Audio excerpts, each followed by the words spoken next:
Welcome back to Travel Perspectives, the podcast that brings you places that shift the way you see the world. I'm Kate, and today we're walking through time and texture in the beating heart of Bologna, Italy, Piazza Maggiore.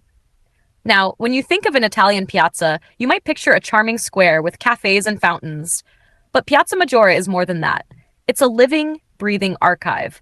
Surrounded by buildings that span centuries, every corner of this square offers a different perspective on Bologna's layered identity, from political power to religious influence to vibrant, everyday life.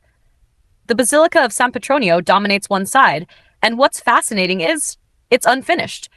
The lower half is grandly decorated in marble, while the upper portion is exposed brick. And that contrast? It captures something essential about Piazza Maggiore: the beauty of incompleteness. You see the ambition of the past and the practical decisions that shape the present. That's so true. It almost makes the place feel like a story that's still being written. Exactly. And speaking of stories, did you know Bologna has porticos, covered walkways, that stretch over 38 kilometers throughout the city? Piazza Maggiore is where many of them begin or intersect. These porticos aren't just architectural features, they're part of daily life. Rain or shine, people walk under them, talk, gather, observe. It's a perspective on how public space can be both grand and intimate at the same time. You're never just looking at buildings here, you're looking at how people interact with history. There's something powerful about watching someone eat gelato on the same stone steps where medieval scholars once debated philosophy. That overlap of past and present? It's humbling. All right, time for a quick audience check-in. Here's your quiz. Which of the following is true about Bologna? A. It's home to the world's oldest university. B. It's the capital of Tuscany. C. It's built on a chain of islands. D.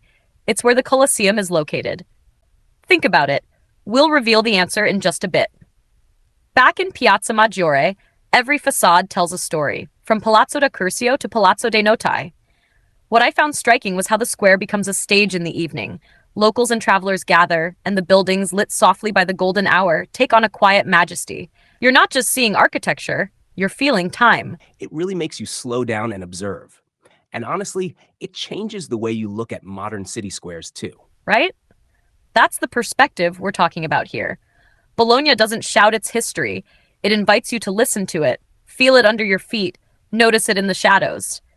Piazza Maggiore teaches you that beauty doesn't have to be polished. Sometimes it's raw, worn, and quietly persistent. And now, about that quiz. If you guessed A, it's home to the world's oldest university, you're absolutely right. The University of Bologna was founded in 1088, and it's still active today. Another reason this city is so rich in layers and learning. So if you're looking for a destination that will shift your perspective, not just in terms of travel, but in how you understand time, culture, and community, Bologna's Piazza Maggiore is the perfect place to begin.